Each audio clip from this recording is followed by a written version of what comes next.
Olá, princesas do meu coração! Hoje estamos aqui para falar sobre Quando as Estrelas Caem. Sim, esse romance super mágico que eu terminei hoje de ler e eu tenho muita coisa para comentar sobre, então eu não podia deixar de trazer uma resenha aqui no canal, né? Esse é um livro publicado pela Planeta, se eu não me engano, tá? É a primeira publicação tradicional, publicação por editora da Mariana Lucioli, que é a nossa autora, inclusive eu pude vê-la lá na Bienal.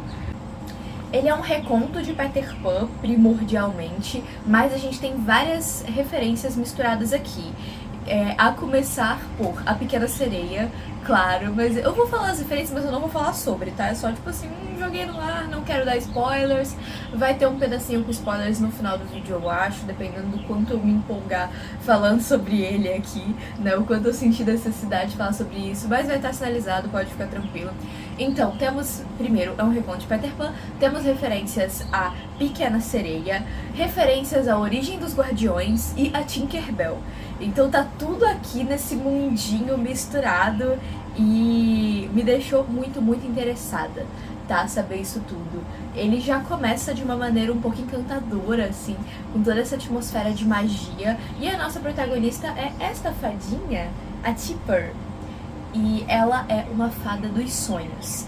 Então ela e várias outras fadas, né? Cada humano tem a sua fada, que é exatamente sabe, de novo, Tinkerbell, que a primeira risada de uma criança, isso tá no livro de Peter Pan, na verdade, eu acho. Na primeira risada de uma criança, uma fada nasce.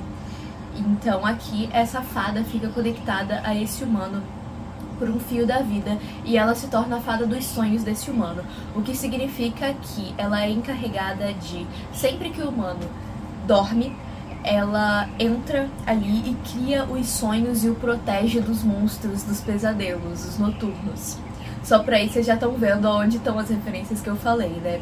E a Tipper é essa fadinha, né? A fada do... Ela é a protagonista, ela não é a fada do protagonista, o que já é uma inversão de papéis muito legal se a gente pega Peter Pan, né, originalmente. Então ela é a fada do Pietro, mas a gente acompanha tudo pelo ponto de vista dela. Então os humanos não a veem. Ela é pequenininha, como as fadinhas de Tinkerbell mesmo, e ela o acompanha. Ela escolheu acompanhá-lo, porque o que a maioria das fadas fazem é apenas ir até o seu humano quando ele tá prestes a dormir e tal. Elas sentem isso pela ligação que eles têm, sabe? Então elas moram em outro lugar, em alguns refúgios que existem espalhados por aí, e vão ao humano nesses momentos. Mas a Tipper não. A Tipper, ela sempre foi meio pária na sociedade das fadas porque ela é muito questionadora. E ela observava os humanos e queria entender e viver, experienciar. Então ela... Em algum momento aconteceu uma coisa, não vou dizer o que é, que fez com que as outras fadas vissem ela de maneira ainda pior. E aí ela se mudou definitivamente pra estante do humano dela. E o que acontece com essa ligação dos dois é que eles meio que crescem juntos. Então ela o conhece desde sempre, sabe? Ela sabe praticamente tudo sobre ele. E os livros que ele leu, as coisas que ele desenha, o Pietro desenha, gosto de boys artistas, tá? Gosto. Fico bem interessada em boys artistas. E ela vai aos poucos se apaixonando por ele, e esse é todo o estopim da história, né? É o que faz a maioria dos conflitos acontecerem e tal. Então, e aqui a gente tem uma mitologia, uma construção dessa coisa das fadas muito boa. Eu gostei muito dessa construção, tá? Não só da coisa da sociedade das fadas, ou de como funciona, né, essa coisa dos sonhos e tal, e dos monstros noturnos, e da deusa, a mãe lua, que teoricamente é quem criou as fadas e criou os humanos, e o pai sol. Eu achei muito bom, assim, maravilhoso, tá? Toda essa parte mais mitológica, mais mística, criada e desenvolvida aqui. Mas eu tenho as minhas críticas um pouco não à sociedade humana, mas ao jeito que foi colocado aqui na narrativa pra gente chegar no conflito final. Mas falarei disso daqui a pouco. Primeiro vamos falar de personagens. Então, como eu já falei, a nossa protagonista é a Tipper, a fadinha. Inclusive eu tô com muita vontade de fazer umas fanartzinhas dela, porque eu achei a coisa mais fofa. Como eu já disse brevemente pra vocês, ela é uma garota muito questionadora e ela é muito emocional, sabe? Durante vários momentos do livro a gente vê ela fazendo coisas ou não fazendo baseado pura e simplesmente no que ela estava sentindo naquele momento. E isso é muito válido, eu gosto bastante. Mas ainda assim, acompanhar os pensamentos dela não é incômodo. Tipo, em nenhum momento ela é chata ou ela é muito inconsequente. Ela sempre tem uma certa noção dos riscos que ela tá correndo e dos cuidados que ela precisa tomar enquanto ela tá fazendo as coisas, sabe, durante a narrativa. E eu achei isso muito bom, ela tem um balanço muito bom nisso de ser emocional e impulsiva, mas também ser consciente das consequências. Eu achei que esse ponto, esse equilíbrio, a Mariana pegou assim perfeitamente, sabe? Porque quando é uma protagonista completamente impulsiva, a gente passa raiva, né? Tipo, uma protagonista impulsiva que faz um monte de merda uma atrás da outra, a gente passa raiva. Quando é uma protagonista que pensa demais, é muito... Não pensa demais, mas que, tipo, é muito racional e centrada e não sei o que, eu acho, particularmente, eu acho um pouquinho chato. Porque fica, sabe, você meio que já sabe. Porque aí você não tá em grandes dilemas, oh meu Deus, não, ela vai fazer o que é mais prático ou o que é certo, dependendo da personalidade dela. E eu acho que a Tipper é um ótimo balanço nisso. Em contrapartida, a gente tem o Pietro, que também é uma pessoa muito emocional, mas em outros aspectos, podemos dizer assim. Ele é o emocional em sua forma mais poderosa, sabe? Ele é mais puxado pra essa pessoa impulsiva, um pouco chata, mas como ele não é o protagonista, tá tudo bem. No decorrer da narrativa, eles vão se aproximando e tendo momentos muito bons, mas eu devo ressaltar que em alguns momentos eu queria que a Tipper tivesse sido um pouco mais desenrolada, vamos dizer assim. Porque por muito tempo ela fica com medo de fazer uma coisa que ela precisava fazer, e desde o começo do livro eu tava tipo, não, ela vai fazer isso, ela vai, né, porque senão não acontece, ela vai, né? E aí fica, enrola, e aí ela tem oportunidades ótimas de fazer, e eu fico, Mona, pelo amor de Deus, não perde mais uma! E ela perdeu umas 3 oportunidades muito boas. Se fosse eu escrevendo, eu colocaria um ritmo diferente, mas eu entendo que essa era a proposta da autora, que precisava disso pro livro acontecer, sabe? E os conflitos finais acontecerem do jeito que aconteceu, e a gente ter toda a coisa da ansiedade conforme o tempo vai acabando. Então, eu tô tentando falar sem dar spoiler, tá, gente? Por isso que às vezes tá ficando meio vago, mas quem já leu ou pegou assim no ar o negócio, entendeu? Eu até fiz esse post aqui no meu Twitter corrigindo um pedaço de diálogo pra como eu acho que deveria ter sido, porque só aqui você já resolvia uma parte dos problemas com uma falhinha, mas assim, isso é completamente pessoal meu, não é um negócio de ser bom ou mal o livro. E aí, se é um reconto de Peter Pan, eu imagino que você deve estar sentindo falta de alguém. O Andy. Onde está o Andy? O Andy, darling. Sim, o Andy existe, tá? O Andy existe, e o Andy é uma personagem que se mostra cada vez mais presente e marcante no decorrer da narrativa. Tá? Eu gostei muito do jeito que ela é apresentada de uma maneira, e aí a gente tem uma primeira impressão, né? Então essa primeira impressão é quebrada. Eu gostei muito de como isso foi feito e como isso foi aos poucos, sabe? Não foi um negócio tão assim disruptivo. Foi um negócio aos poucos e a gente entende muito mais dessa personagem. Gostei muito disso, tá? Eu diria que a gente fica até um pouco mais próxima dela do que do próprio Pietro, em alguns momentos, em vários momentos. Ela é mais presente do que ele, porque ela é a pessoa com quem a Tipper fala pra meio que organizar os próprios pensamentos, pro leitor entender o que tá se passando, né, quais são as opções que estão passando pela cabeça dela. Mas ao mesmo tempo não tanto assim, porque ela ainda tem coisas escondidas.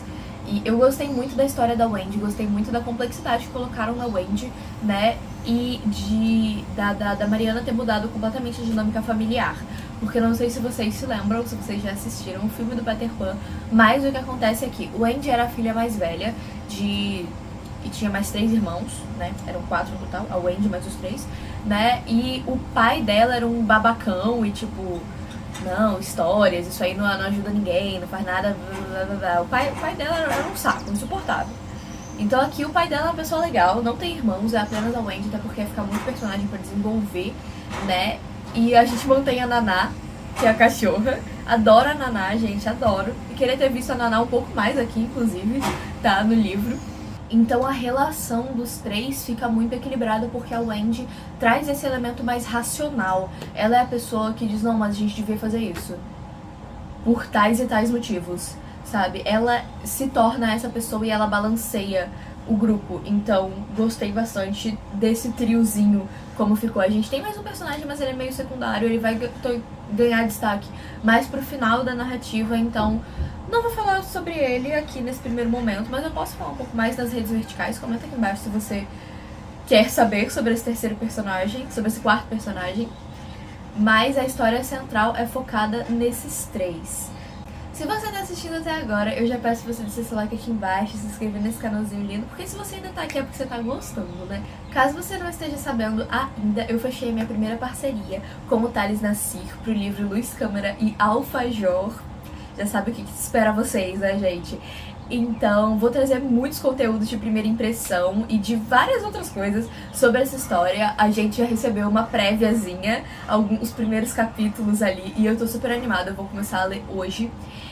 Então já me segue em todas as redes pra você não perder nada. Eu vou trazer muita coisa em primeira mão sobre esse lançamento que ainda nem lançou. Antes de continuar, eu preciso mostrar pra vocês esse trabalho gráfico, porque a capa ela tem um acabamento simples. É uma ilustração bonita, mas não tem hot stamping, nem verniz localizado, nem nada de um acabamento super refinado. Ela continua um pouquinho aqui na orelha só, mas quando você vai abrindo e passando as páginas, tipo, é a coisa mais linda. Eu não duvido que esse seja um dos livros mais bonitos da minha estante. Todos os inícios de capítulos são assim, tá? E eu achei simplesmente maravilhoso. Mesmo no final da leitura, eu parava assim e ficava, nossa, que coisa linda, né? Porque tem muito carinho, muito cuidado aqui em cada página, na escolha da fonte. Inclusive tem um elemento aqui. Estão vendo a primeira letra do capítulo? Isso, colocar uma letra em destaque assim se chama capitular, porque é a primeira letra do capítulo. E isso é muito comum em livros medievais. Era muito comum em livros medievais, quando eles ainda eram feitos à mão, sabe? Quando não tinha nem prensa, era tudo à mão. Então se usava essa marcação tipográfica diferente nessas letras de início de capítulo, e faz muito sentido aqui pelo contexto em que a história se passa e pelas referências também, né? Peter Pan e outros contos de fada, né? Tudo que tem essa vibezinha conto de fada combina com essa primeira capitular, sabe? Enfim, agora sim, gente, os problemas, pelo menos o que foi um problema pra mim, tá bom? Durante essa narrativa é que a gente entende muito o mundo das fadas, a gente entende a mitologia, a gente mergulha e muito bem na relação da Tipper com Pietro, mas eu acho que a vila, né, a cidade onde eles estão, fica muito vago. Porque eu entendi aqui que é um negócio mais antigo, né? Não é, com certeza não é contemporâneo, tipo, eles andam de carruagem, eles acendem vela de noite, essas coisas, mas nunca é muito descrito. A gente não tem um momento da Tipper olhando pra cidade e, tipo, falando sobre ela, sabe? Por exemplo, dizendo que as casas são em sua maioria feitas de pedra e as portas de madeira e os batentes da janela, e aí a estrada em si é de terra batida por onde os cavalos passam com as carruagens, e aí as pessoas estão usando tal tipo de roupa. Isso não é muito descrito num geral, então fica um pouco vago. Tanto que eu comecei o livro pensando que era um negócio contemporâneo, até porque a ilustração da capa não te diz muita coisa desse momento, não te dá muito um arco temporal. Eu entendo que talvez a autora deixou mais vago, exatamente para não estabelecer uma data, né, não estabelecer um momento específico, mas eu acho que seria importante pro desenvolvimento da história, principalmente porque mais pro final a gente tem toda uma coisa da cidade com uma visão muito negativa sobre a Tipper, no sentido num sentido bem medieval mesmo, do jeito que a gente via e estudava história, de caça às bruxas e demônios e essa coisa. Mas isso não foi construído em momento nenhum da narrativa, de dizer que era uma cidade muito religiosa, que no horário da missa a cidade ficava vazia porque estava todo mundo na igreja. Isso nunca foi colocado aqui pra gente ter um parâmetro, né, pra gente saber que isso era um risco que a protagonista estava correndo, ou as pessoas em volta dela também. Inclusive aqui a Wendy, né, e o pai dela são curandeiros, então eles praticam um tipo de magia barra ciência que lembra um pouco a coisa dos boticários, sabe? De fazer tônicos e emplastos, pomadas. Lembra um pouco essa coisa também. E foi mais por aí que eu peguei o contexto. Mas ao mesmo tempo, uma cidade completamente religiosa, e quando eu digo religiosa, pensando em cristã, né? Pra ter essa coisa dos demônios e bruxas, oh meu Deus. Não aceitaria bem uma família de curandeiros. Estão entendendo? E eu, pelo menos, eu não me lembro de ter visto em nenhum momento as pessoas da cidade, tipo, olhando torto pra Wendy, ou qualquer coisa nesse sentido. Mas aí são toques que eu adicionaria, eu como autora, pra deixar mais claro, sabe? Tanto que eu acho que há pouca descrição de lugares, num geral. É tudo meio por cima e a narração tá muito focada na protagonista e no que ela tá sentindo, no que ela tá pensando. Isso não é necessariamente um problema, mas eu acho que podia haver um pouquinho mais de descrição das coisas. Tipo, as próprias roupas da protagonista, tem um momento que ela pega uma roupa da Wendy emprestada, e aí ela veste e ela fala, nossa, eu me senti linda e não sei o que. Mas como que era a roupa? Nunca saberemos. Eu acho que o desenvolvimento da história como um todo é muito bom, tirando esses pontinhos que eu comentei. A protagonista passa por vários desafios, várias coisas dão errado, e eu achei isso muito interessante, ver como que ela lida com isso e as pessoas ao redor dela também. Eu acho que a gente tem uma linha muito consistente, sabe, dos personagens entre si, assim, tanto das relações entre eles quanto cada um consigo mesmo. Então, eu gostei bastante. Faltou um pouquinho pra ele ser 5 estrelas pra mim. Eu vou botar o livro como um 4 estrelas, tá? E no geral é isso, pessoas. A leitura é muito fluida, tá? Ele é muito gostosinho de ler. A escrita da Mariana tem palavras bem simples. Não palavras simples de tipo... Ela é um pouco poética, tem essa coisa de lirismo, mas não é uma coisa pesada, difícil de entender, oh meu Deus, ela é completamente fluida. Tem frases bonitas pra marcar, tá? Tem momentos pra amar, tem alguns momentinhos pra rir também. E no geral é um ótimo livro, uma ótima leitura. Ele tá ali numa faixa etária de uns 14 anos, tá? Pelo menos no meu entendimento de faixa etárias. Se eu tiver errada, podem comentar aqui e me corrigir, porque eu fixo, tá? Mas eu diria que ele tá ali nessa faixa etária. Então é um ótimo presente se você for dar pra algum jovem. E eu gostei bastante da leitura também. Ele traz algumas mensagens muito legais. E fiquei muito feliz, gente. Fiquei muito feliz. Principalmente porque segundo livro que eu comprei na Bienal que eu tô lendo até agora, eu fiz ótimas escolhas, tá? E é isso, pessoas. Mais uma vez eu peço que você deixe seu like aqui embaixo, se inscrever nesse canalzinho lindo.